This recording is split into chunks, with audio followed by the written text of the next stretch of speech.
Perception. Your life is as good as the lens you look through. It's Grateful Monday, and the Philly Phanatic gets a makeover. Welcome to the Hopefulist, a daily talk show hosted by veteran broadcaster Wendy McClure. Join Wendy each day as she shares her life lessons that transformed her from perpetual pessimist to the ultimate hopefulist. The perfect morning show to get you caught up on the day's top stories while sharing insights that will lead to positive transformation and bring out the hopefulist in you. For more inspiration, visit Hopefulist.com. And now, here's your host and hopefulist, Wendy McClure. Hello, and welcome to a Monday. It is February 23rd. Is it? No, it is not. It's February 24th. I apologize. 2020. Day 164 of Gotta Get on Ellen. It is Grateful Monday. And we'll tell you the first thing I am grateful for is got a little color on my face yesterday. Got just a little bit of sun. I'm not even going to call it a sunburn. Is it red? Yeah, it's a little red. Just a little bit, though. I always kind of, first couple times out in the sun, granted, it's February. Sun's not supposed to be very strong anyway. But I like to get just a little bit of color, kind of like a little kickoff to the tanning season. I know how bad tanning is. I know. But I love sitting in the sun. And I am very much a safety girl. I buy sunblock in the biggest container available, and I buy 50, SPF 50. In fact, the ones I get for my face are like 70 or 90. But I do love to sit out in the sun, and I do love to get myself a little bit of color. I try to do it as safely as possible. I lather up in that sunscreen. Yes, I do. And you can still get some color by using sunblock. It's fallacy to think that you can't get any good color. I wear 50, and I still get a pretty decent, I can't even say the word tan. Like, I feel like I'm going to be persecuted. You know what I mean. So I got a little bit of color on my face yesterday. So that, first and foremost, is one of the things I was grateful for, was the warm and sunny weather that we had yesterday. Going to continue today, but the clouds are going to start rolling in a little bit today. And when this time of year, you need that sun to keep you warm. In case you're not familiar with Grateful Monday, this is a portion of the show when I go over some of the things from my own gratitude journal from the past week to show you how easy and simple keeping a gratitude journal can be for you. 5 things daily. The end of your day, the beginning of your day, what have you, whenever you can get it in. 5 things that you are grateful for throughout the day. Changes your whole perception, which is what we will be talking about today on the blog post.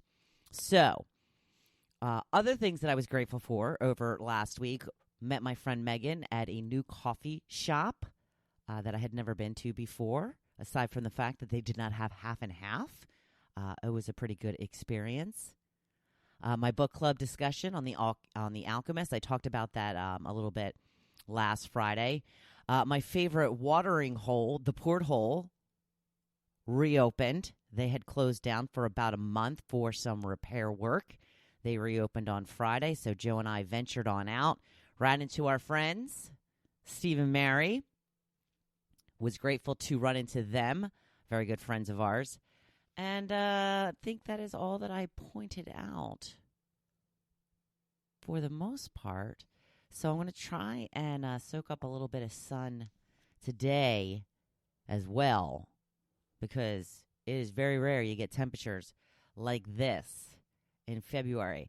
And I'm pretty sure it's pretty far-reaching because I have a Facebook friend in Chicago, and even she said it was so nice out today. I know it's still only February, and you know how cold it is in Chicago. She said I went outside and put my deck lights on because it made me happy. That's right. That's what you got to do. We have our deck lights on a timer. We don't even have to do it. It just goes on for us every day. Got our deck lights up, lights throughout our porch. Love it. You know how I feel about lights.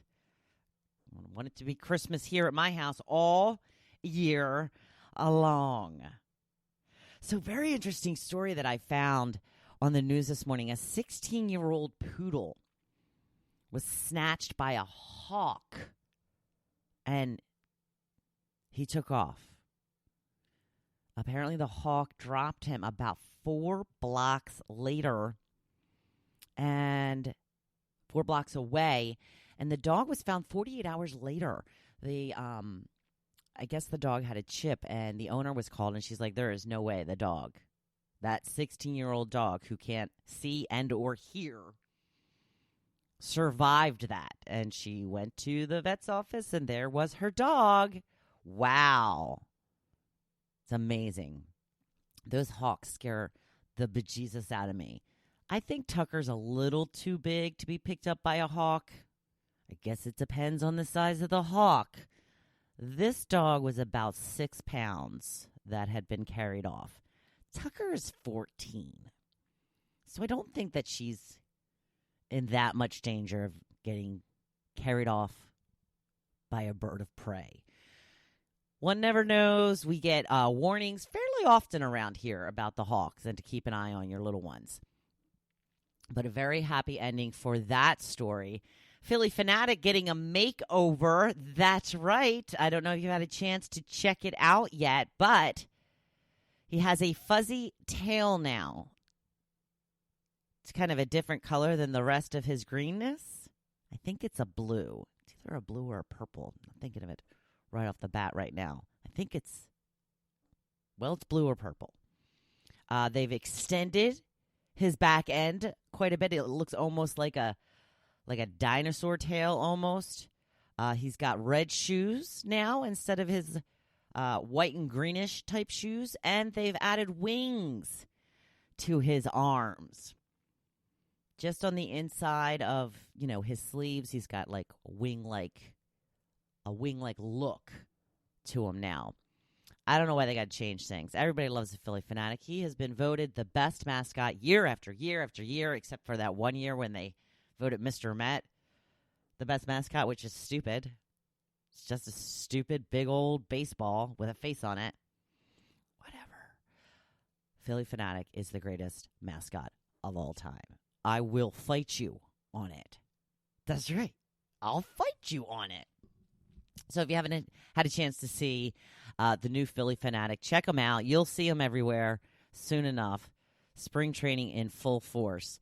Going to move on now to my topic. I wanted to hear from you. What is a common occurrence that just kind of gives you the heebie-jeebies, just creeps you out, just kind of gives you a little shudder?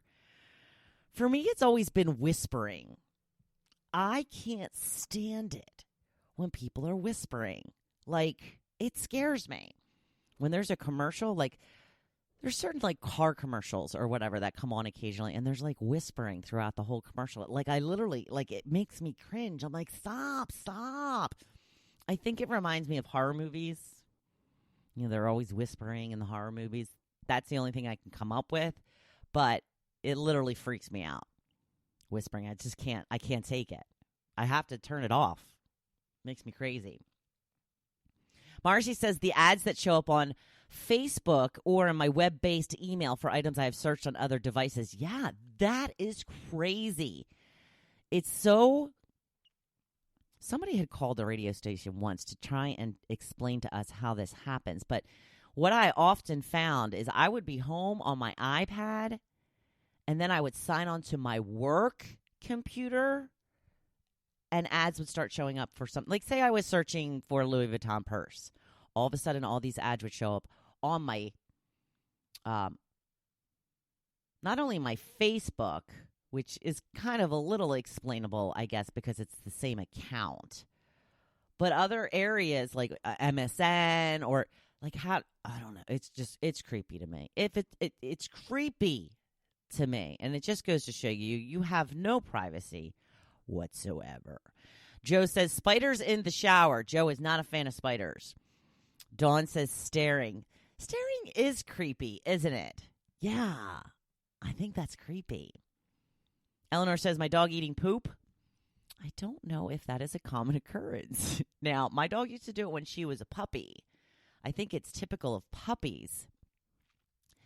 I've read some things about dogs, and if they do continue to eat their poop as they get older, I think that means that they're not eating well. I've been here. I heard that the food you're giving them is crap because they say it tastes just as good to them the second time around as it did the first time. Just what I heard. I'm not judging anybody on what they feed their dog.